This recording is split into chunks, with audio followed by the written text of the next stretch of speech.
The pattern is consistent from the beginning. She perceives not who you actually are, but who she believes you could become. You sense it in her gaze, don't you? That spark of anticipation, or perhaps it's desire. You believe you're truly seen, but you're not. You're being evaluated, examined like an empty canvas awaiting her artistic vision. Yet this masterpiece isn't you, it never was.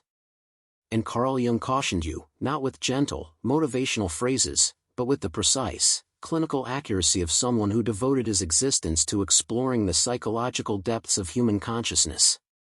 Jung dedicated his life to charting what he termed the unconscious, that silent operating system beneath your awareness. He uncovered something disturbing about women: they don't simply fall for men, but for concepts of men, for fantasies, for projections. Most alarming of all, most remain unaware they're doing it. You might believe she's selecting you, when she's actually choosing the version of you she's constructed mentally, a psychological marionette existing to fulfill a role in her private narrative. When you no longer fit her script, she replaces the actor, not the storyline. Jung named this projection the animus, the internal masculine image residing within every woman. When this animus remains immature or unchecked, it becomes tyrannical, the invisible force driving women to pursue dangerous men while rejecting worthy ones, making them argue irrationally, dominate unwisely, and moralize without responsibility. Jung didn't minimize this, he described it as spiritual possession, a state where the woman becomes unaware she's acting not from her consciousness but from the shadowy influence of her inner masculine fantasy. And men fall for it because nobody taught you to recognize it. You mistake being desired for being known, being chosen for being understood. You trust her when she says you're different, when really you're just the latest face cast in a role she's rehearsed since childhood. When the fantasy collapses, when pretenses fail, you're left bewildered, betrayed, and humiliated, wondering what went wrong. But you did nothing wrong, you simply stopped convincingly portraying a character in someone else's drama. Jung warned that escape from this psychological theater comes only through individuation, the lifelong journey toward inner wholeness. Here's the uncomfortable truth: most men never begin this journey. You've been conditioned to seek approval, pursue validation, let women define your worth. As long as you continue, you'll replay the same role repeatedly, replaced whenever the audience grows bored. Individuation isn't glamorous but brutal, requiring confrontation with buried aspects of yourself, the weak, insecure, broken parts.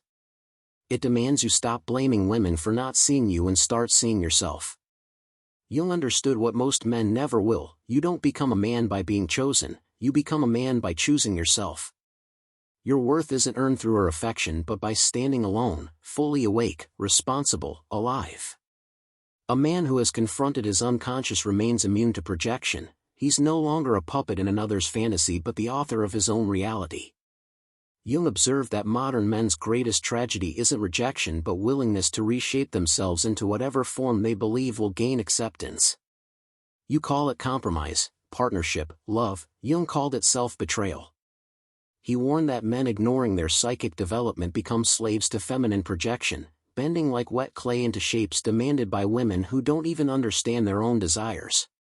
You stop being men and become masks, smiling, nodding, agreeing, performing until forgetting who you were before donning the mask. Women sense this more than you imagine. The very qualities you think will win her love, obedience, predictability, availability, become reasons she loses attraction.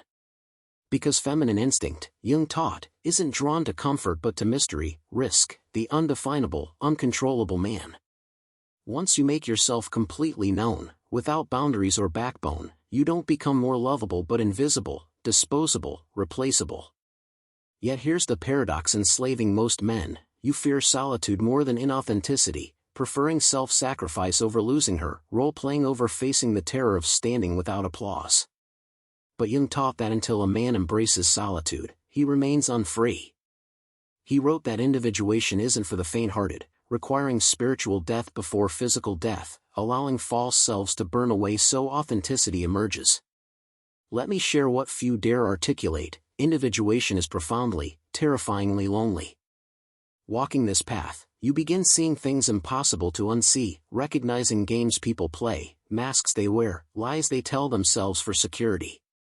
When you share these insights, they mock you, calling you cold, arrogant, overly serious, blaming you for the problem. But you're not the problem, you're the mirror, and people despise mirrors revealing what they refuse to face. Jung understood this well, studying patients terrified of confronting their shadow, those dark, rejected aspects of their psyche. Women, Jung warned, are often raised in cultures rewarding avoidance of such confrontation, told they're naturally pure, emotional, intuitive, complete. Jung disagreed, writing that women's greatest danger was their unconscious animus, the inner voice speaking with false certainty, authority, and moral superiority. He cautioned that women refusing to face and integrate this masculine force become its prisoners, projecting it onto every man, blaming them for internal battles they refuse to fight. Here you are, believing you're her savior, the exception, thinking sufficient love, proof, or performance will make her choose the authentic you. But projection doesn't operate that way. Jung taught that projection steals reality, substituting illusion. Until both genders awaken from this illusion, they're destined to repeat the same tragedy, each blaming the other, never realizing they're dancing with shadows. The most ironic twist, the woman who once saw you as hero will eventually see you as enemy, not because you changed but because you failed her fantasy. She won't recognize her role in this. Jung called this psychological betrayal inevitable when neither party takes responsibility for their inner world.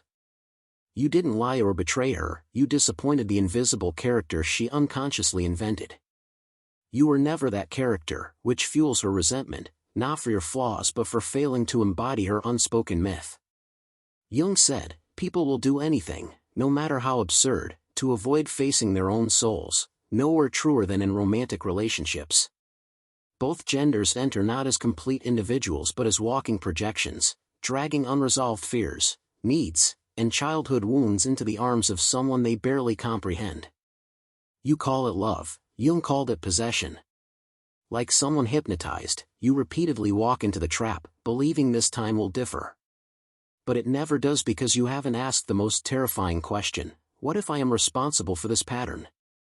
You want to blame women, call them manipulative, deceptive, shallow, but Jung would ask, why did you let yourself be chosen by that woman initially? The man refusing to confront his inner feminine world becomes enslaved to hers. You're not a victim but a volunteer, choosing to play the fool, to act in her private myth because facing your emptiness, your incompleteness seemed far more frightening than portraying someone else's fantasy. Here's where most stop listening, where comfort ends and responsibility begins. Jung offered no easy solutions, no three-step alpha male program, just the brutal, lifelong task of self-confrontation, sitting alone with your mind until illusions crack, until the voice saying you're nothing without her begins dying. That voice will fight for survival, insisting you need her, are incomplete without her, that no man survives without feminine validation. But Jung's work whispers something more dangerous, the man standing without her, without approval, without applause, without being needed finally achieves freedom, from projection, performance, from tyranny of living as someone else's idea of manhood. Reaching this state, you don't become cold or distant but authentic, rooted, grounded, fully alive in your skin. Paradoxically, this is when women feel most drawn to you, not because you need them, but because you don't. You'll smile, not from heartlessness but understanding, that she walks her own path, must face her animus, must awaken from her illusions. You can't do this work for her, can't save her from herself. You can only follow Jung's example, walk your path so fearlessly you become a living mirror reflecting truth to all who dare look. Most will turn away, but rare few will thank you. This distinguishes being loved for your role from being respected for the man you've become. When you finally realize you needn't perform anymore, you'll notice people's discomfort around you. They'll sense something unnamed, your presence will unsettle them because you no longer fit predictable categories providing their security. Jung warned that the individuated man isn't welcomed by society but feared, misunderstood, labeled distant or arrogant. The truth is more threatening, you've become untouchable, unbuyable, unmanipulable because you see through the game. Ironically, those once begging for your attention, validation, approval will resent you for not needing theirs. Women, especially those possessed by perfect man fantasies, will accuse you of emotional unavailability, overthinking, distance. What they mean is they can no longer control you, you've left the stage, abandoned their script. Without that script, they don't know how to interact with you because you've stopped being a character and started being a man. Jung once joked that gods have become diseases, what ancient cultures called divine possession, modern psychology terms neurosis. Make no mistake, validation-seeking men are spiritually sickest. You think you're romantic saying, "I'd do anything for her" or "she's my everything," but Jung would explain that what you call love actually refuses to carry your own soul. It's easier projecting onto a woman, making her carry your hope, meaning, purpose, because if she carries it, you needn't. But when she realizes she wasn't designed to carry your soul, she'll drop it, must drop it because no woman, however loving, can bear the weight of a man refusing to bear himself. When she drops it, you'll feel betrayed but shouldn't. You should thank her, because when illusion collapses, you finally face the truth, becoming a man was never her work but always yours. In that raw moment of clarity, you have two choices: blame her, become bitter, join angry men pointing fingers at women, mocking, resenting, swearing them off like cowards never daring to face their emptiness, or do what Jung would demand, turn inward, begin the lonely, terrifying, liberating work of individuation, becoming whole without needing completion from others. The truth, the woman you seek externally reflects the part of yourself you've abandoned. Until you face that part, every relationship remains performance, every connection transaction, every love a lie. But facing it, integrating your inner feminine, you become a man who needn't chase women, you don't pursue them, manipulate them, perform for them. You stand rooted in identity, and something miraculous happens. You no longer attract women wanting characters but women wanting truth. You'll recognize it because she won't demand performance, won't try changing your script, won't fall for your fantasy. She'll stand before you authentically, not as goddess seeking worship but as human walking her path beside yours, no masks, projections, games. Meeting the real her, not fantasy, you'll instantly see the difference. She won't overwhelm you with grand declarations, won't treat you as her missing piece, won't seduce you with completion language because she doesn't seek completion. She isn't looking for salvation, she's done the work, met her shadow, confronted her animus, burned through illusions. That's why she won't need your performance or soul carrying. She'll stand whole, meeting your gaze not as someone to mold but someone she's finally prepared to meet. In that meeting exists no desperation, clinging, or performance, only truth. This truth, Jung taught, represents the rarest, most dangerous love, demanding nothing while offering everything, born not from need but freedom, freedom to choose, to leave, to stand together without illusions, masks, or fear. But I warn you, most will never experience this because most quit before arrival, settling for performance, fantasy, the temporary thrill of being seen as someone you're not, because facing your true self remains unbearable. But with courage, the gut-wrenching courage to continue walking, standing alone, stripping away every false layer built for approval, you'll eventually find yourself at the edge of something terrifyingly beautiful, yourself. When you do, women will no longer source your identity, no longer mirror your manhood. They'll become something entirely different, partners not prizes, mirrors not mothers, allies not saviors. You'll love them not from need but choice, from strength, wholeness, unapologetic self-knowledge. Jung left no map but a warning: every man refusing self-confrontation becomes enslaved to others' projections, especially women's. He also left a challenge: walk the individuation path, stop blaming women for roles you volunteer to play, stop seeking wholeness in others' eyes, stop waiting to be chosen. The man who chooses himself, fully, unapologetically, relentlessly, cannot be controlled by fantasy, seduced by performance, reduced to characters and others' scripts. He becomes author of his own life. If you've read this far, if this message resonated deeply, don't simply scroll away or consume and forget. Take a moment to like this video, share with another man needing truth, and subscribe for more. Your support isn't just for us but for the next man living in illusion, waiting for freedom.